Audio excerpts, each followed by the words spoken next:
بسم اللہ الرحمن الرحیم الحمد للہ رب العالمین والصلاة والسلام علی سید الانبیاء والمرسلین حضرت سیدنا ابو قتادہ رضی اللہ تعالی عنہ بیان فرماتے ہیں کہ رسول اللہ صلی اللہ تعالی علیہ وآلہ وسلم نے ارشاد فرمایا کہ جب تم میں سے کوئی شخص پانی پیے تو پانی کے برتن میں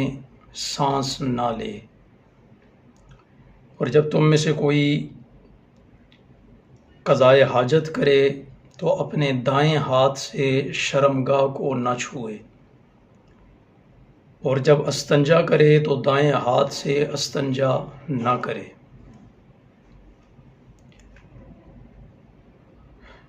اس حدیث مبارکہ میں چند آداب رسول اللہ صلی اللہ تعالیٰ علیہ وآلہ وسلم نے بتائے۔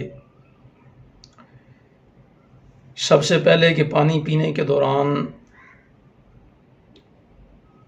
پانی کے برتن میں سانس نہ لیا جائے، کہ جس برتن میں آپ پانی پی رہے ہیں اس میں سانس نہ لیا جائے۔ تو یاد رکھیں کہ وہ حدیث مبارکہ جس میں یہ ذکر ملتا ہے کہ سانس لے لے کر پانی پینا چاہیے، تو وہ طریقہ کار یہ ہوگا کہ پانی پیتے ہوئے ایک ہی دفعہ ایک ہی سانس میں نہیں پینا، بلکہ ٹھہر ٹھہر کر تحمل سے 3 مرتبہ سانس لے کر کے پینا ہے۔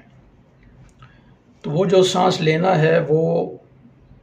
برتن کو، گلاس وغیرہ کو منہ سے ہٹا کر پھر سانس لینا ہے۔ اور اس کی حکمت یہ بتائی جاتی ہے کہ جب آپ پانی پیتے ہیں تو اس دوران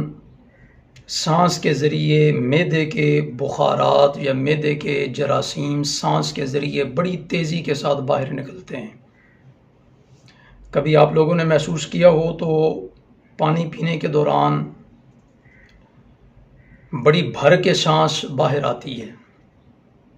تو وہ ہمارے اندر معدے کے جراثیم اس سانس کے ذریعے باہر آتے ہیں۔ تو اس وقت برتن کو ایک سائیڈ پہ کر کے سانس لیں، پھر پانی پئیں، پھر برتن کو، گلاس یا جس کے چیز کے اندر بھی آپ پانی پی رہے ہیں آپ سائیڈ پہ کر لیں، تحمل سے سانس لیں، اور پھر اس کے بعد آپ پانی پئیں۔ اور اگر آپ نے گلاس منہ کے ساتھ ہی رکھا ہوا ہے اور اسی کے اندر ہی آپ سانس لے رہے ہیں تو وہ سارے جراثیم اسی پانی کے اندر داخل ہو جائیں گے، پھر وہی جراثیم واپس آپ کے پیٹ میں جائیں گے جو مضر صحت ہیں، اور بہت سی بیماریاں اس سے جنم لے سکتی ہیں۔ لیکن یہاں ایک بات غور طلب ہے، اور وہ یہ ہے کہ بسا اوقات کسی بیماری کے لیے پانی وغیرہ دم کیا جاتا ہے تو وہ اس میں شامل نہیں ہے۔ پانی دم کرنے کی اجازت موجود ہے، قرآنی آیات، سورہ اخلاص، سورہ فاتحہ یا آخری 2 قل معوذتین جن کو کہا جاتا ہے، یہ اگر پڑھ کے پانی پہ پھونک کر دم کر کے کسی کو پلایا جائے تو اس میں بڑی شفا ہے۔ تو یہ معاملہ اس سے الگ ہے، اس کو استثناء حاصل ہے۔ باقی 2 باتیں جو اس حدیث مبارکہ میں ہمیں ملتی ہیں وہ یہ کہ قضائے حاجت کے دوران اپنا دایاں ہاتھ شرمگاہ کو نہ لگایا جائے، اور اسی طرح استنجا کرنا ہو تو بھی دائیں ہاتھ سے نہ کیا جائے بلکہ بائیں ہاتھ سے کیا جائے۔ تو یہ بھی طبیعت کے خلاف باتیں ہیں کہ طبیعت نہیں مانتی کہ آپ دایاں ہاتھ جس سے آپ کھانا کھاتے ہیں اسی کے ساتھ آپ شرمگاہ کو چھوئیں یا آپ اس کے ساتھ استنجا کریں۔ تو رسول اللہ صلی اللہ تعالیٰ علیہ وآلہ وسلم نے یہ جو خوبصورت تلقین کی،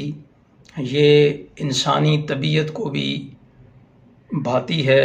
یعنی کوئی بھی نفیس پسند شخص، نفاست پسند شخص یہ نہیں چاہے گا کہ وہ ایسی حرکت کرے۔ تو اللہ رب العزت ہمیں ان باتوں پر عمل کرنے کی توفیق عطا فرمائے۔ وآخر دعوانا الحمد للہ رب العالمین۔